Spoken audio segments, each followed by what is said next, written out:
Salut, aujourd'hui on va parler de Thierry Casasnovas et on va parler d'un point sur lequel on le critique qui ne tient pas. Mais avant, générique.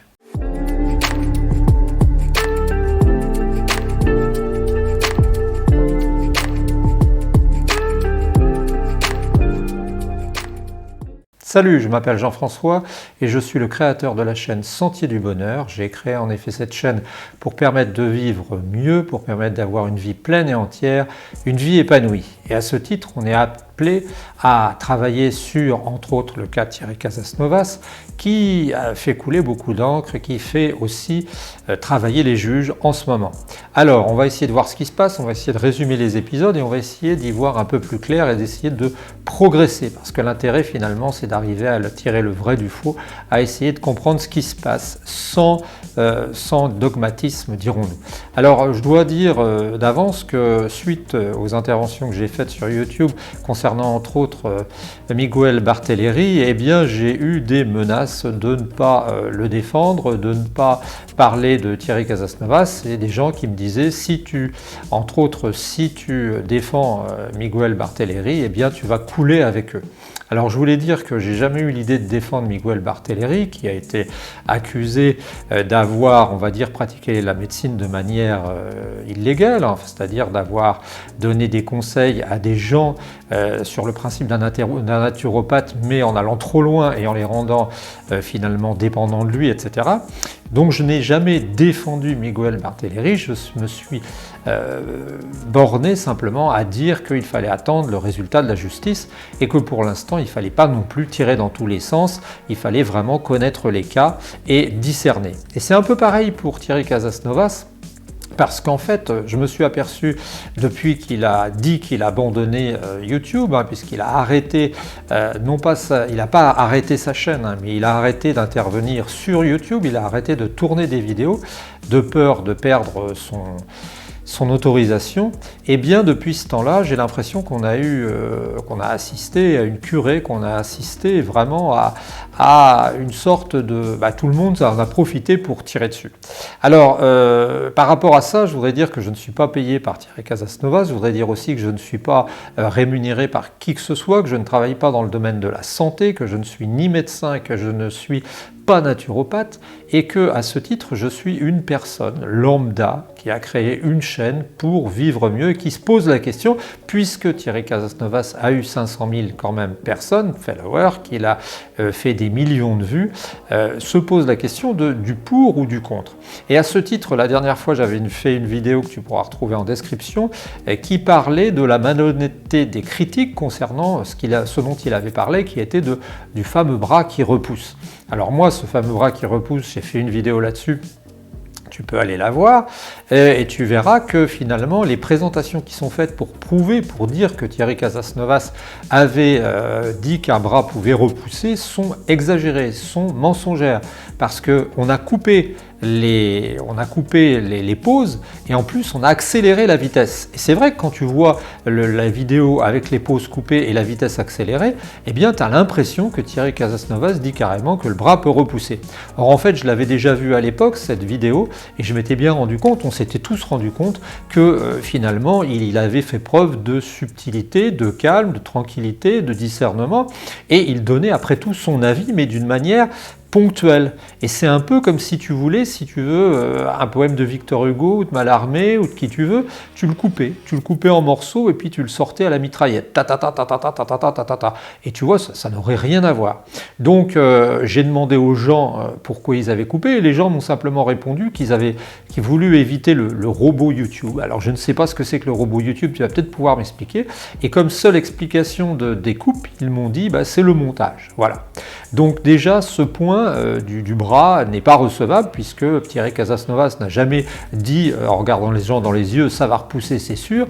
Thierry Casasnovas a parlé, a répondu à quelqu'un qui lui posait des questions et a donné un avis où il pouvait avoir fait preuve peut-être d'excès, dirait-on, de confiance en lui ou de confiance en la providence, en l'au-delà, mais sûrement pas en disant de manière radicale que le bras allait repousser. Donc le bras repoussé, tu vois, c'est déjà un peu une manipulation. Et puis là aujourd'hui, eh bien, on va parler de cette histoire des yourtes, on va parler de cette histoire du fameux hangar, de sa fameuse grange qui aurait brûlé. Alors pourquoi les yourtes? Eh bien, je crois que c'est aux alentours de 2011 que Thierry Casasnovas est arrivé sur le net, et quand il était chez lui, il a commencé par avoir une yourte. Alors la yourte, tu connais, hein, c'est cette sorte de tente, je crois que ça vient de Mongolie, hein. Alors c'est prévu pour résister au vent, etc., au froid. Et en fait, il en avait fait faire une, ou mis une, construit une, et ensuite, qu'est-ce qui s'est passé? Eh bien, elle a été détruite, elle a été brûlée tout simplement, cette yourte. Et en fait, quand on entendait les critiques concernant Thierry Casasnovas, quand on entend les gens qui finalement essayent de faire le point aussi, et même si j'appelle de mes voeux des gens qui peuvent, comme les sceptiques du Québec, eh bien, essayer de casser les fausses informations, de revenir vers une logique, eh bien, on s'aperçoit que ces gens-là, quand ils parlaient de la yourte de Thierry Casasnovas, ont dit, oui, ont sous-entendu qu'il avait brûlé sa yourte. Ils ont sous-entendu aussi, il y a quelques années, quelques mois, qu'il aurait brûlé, sous-entendu, son hangar, sa grange. Et donc, pourquoi? Eh bien, pour toucher l'argent de l'assurance. Alors, je trouve ça critiquable pour deux raisons. Hein. D'abord, parce que avant de commencer à finalement accuser, eh bien, il faudra aller voir. Hein, il faudrait se renseigner, il faudrait mener une enquête, comme peut le mener la justice, hein, puisque apparemment le parquet de Perpignan s'intéresse à Thierry Casasnovas en ce moment et est intéressé de savoir ce qui se passe vraiment par rapport à son activité. Hein. Est-ce qu'il exerce de manière illégale la médecine, etc. Et donc, il faudra aller faire une enquête comme la justice, c'est-à-dire aller voir pour cette yourte s'il a touché de l'argent, aller voir aussi pour cette grange s'il a touché de l'argent, et puis peut-être aussi demander aux compagnies d'assurance quel est leur sentiment à cet égard, hein, parce que le problème c'est que s'il y a un problème et si vraiment Thierry Casasnovas a vraiment brûlé mis le feu à sa grange, eh bien sans doute que ça doit se voir, sans doute qu'on doit pouvoir avoir des traces. Or personne ne va voir. Et la deuxième raison pour laquelle je trouve ça particulièrement lamentable, c'est qu'en fait on s'aperçoit que les gens critiquent Thierry Casasnovas, mais au moment où il est affaibli, au moment où il a tellement une horde sur le dos, qu'en fait, tu sais, on peut se permettre de dire des choses. Et ça, c'est une horrible chose, parce que c'est une horrible critique, parce qu'en fait, tu sais, ça fait partie de ce genre de petites saloperies qu'on balance sur une personne en rajoutant des saloperies au fur et à mesure. Alors, c'est vrai que tu dis à quelqu'un qui ne le connaît pas, eh bien oui, ce type-là, il pensait qu'on pouvait faire repousser des bras. Tu dis que ce type-là a brûlé son hangar et sa yourte pour avoir de l'argent. En fait, tu pars avec des demi-vérités et puis tu obtiens des horreurs à la fin et on dit oui, ça fait quand même beaucoup. Et c'est ça contre quoi je voudrais me battre, contre cette injustice. C'est-à-dire que si finalement on critique quelqu'un et si on le met sur le banc des accusés, eh bien il faut mener une enquête. Ce que la justice fera concernant les plaintes peut-être de certaines familles ou des craintes qu'il y aurait que ce soit une secte, bien qu'une secte ne corresponde pas du tout à ça, à ce qu'il fait. Donc ce que je veux dire simplement, c'est que cette affaire d'avoir brûlé cette yourte ou d'avoir brûlé cette grange, eh bien il faudrait faire le point. Et si ça n'est pas le cas, eh bien c'est particulièrement lamentable de s'en prendre à quelqu'un qui est par terre, qui est bas, qui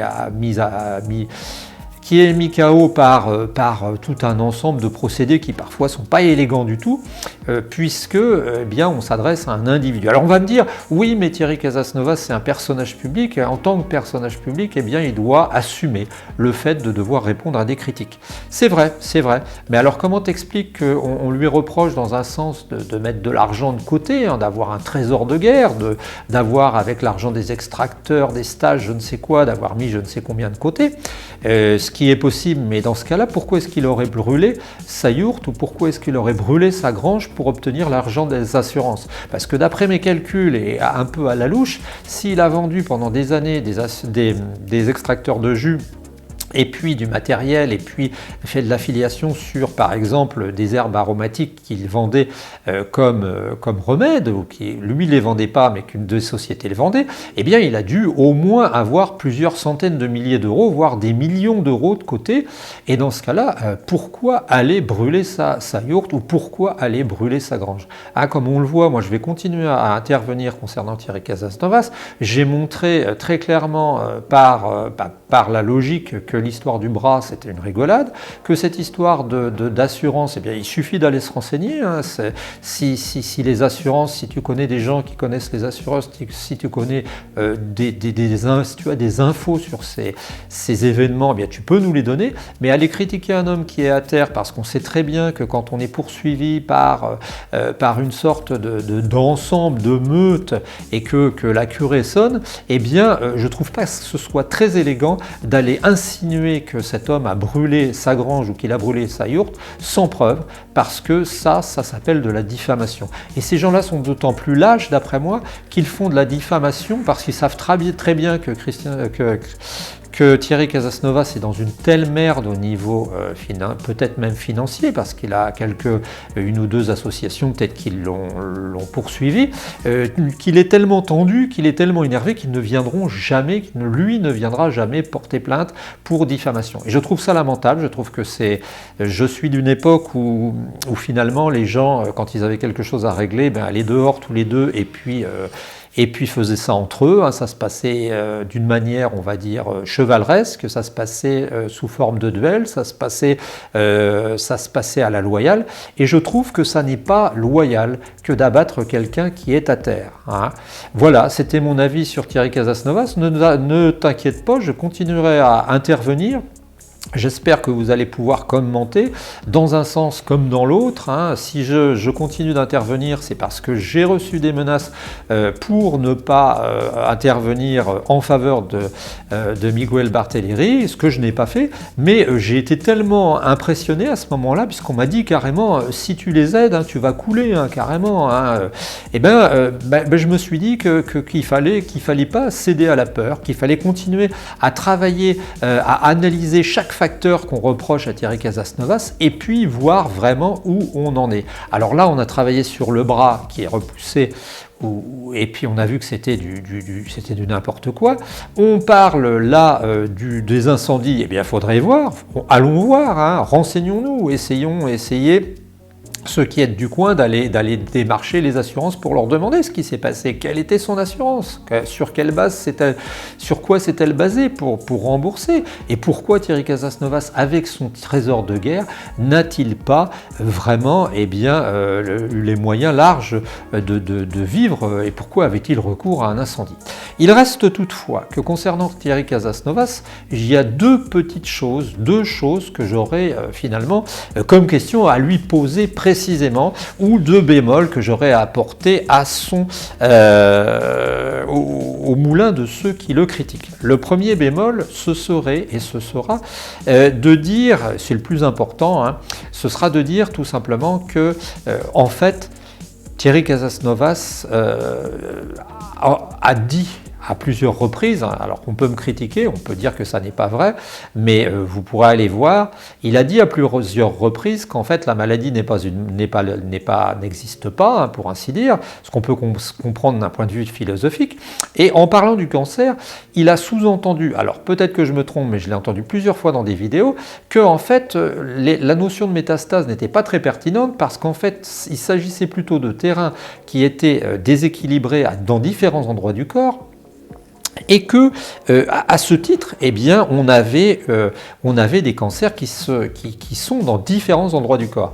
Or, moi, j'y connaissais pas grand-chose. Je suis allé me renseigner. Je me suis renseigné auprès d'un médecin. J'ai demandé simplement. Je suis allé sur Wikipédia. J'ai regardé des vidéos et je me suis aperçu que les métastases, c'est quelque chose qui existe. Les métastases, c'est une véritable saloperie qui part du cancer primaire pour aller vers les cancers secondaires, et puis qui finalement vont toucher des endroits stratégiques comme le cerveau, comme les os, comme les poumons, comme le foie, les quatre principaux, et là ça devient vraiment la fête.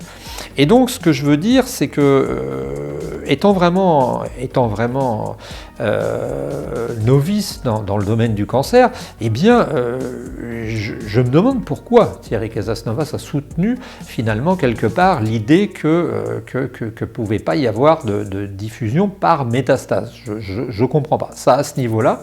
Et puis la deuxième chose que j'aurais à lui reprocher, mais c'est bénin, c'est simplement que quand une fois je l'avais contacté, puisque je l'ai contacté plusieurs fois par mail, il m'a répondu, on pouvait le contacter le matin assez tôt, eh bien, quand je lui avais posé la question, parce que je suis intéressé par la dénucléarisation et la paix dans le monde, et je lui avais posé la question pour savoir finalement ce qu'il en pensait, et lui m'avait dit « Oh, de toute façon, Jean-François, on n'y peut pas grand-chose ». Et voilà, c'était les deux reproches que je ferais à Thierry Casasnovas pour ce que je sais, pour ce que je me rappelle. Peut-être y en aura-t-il d'autres quand je vais regarder encore certaines de ces vidéos.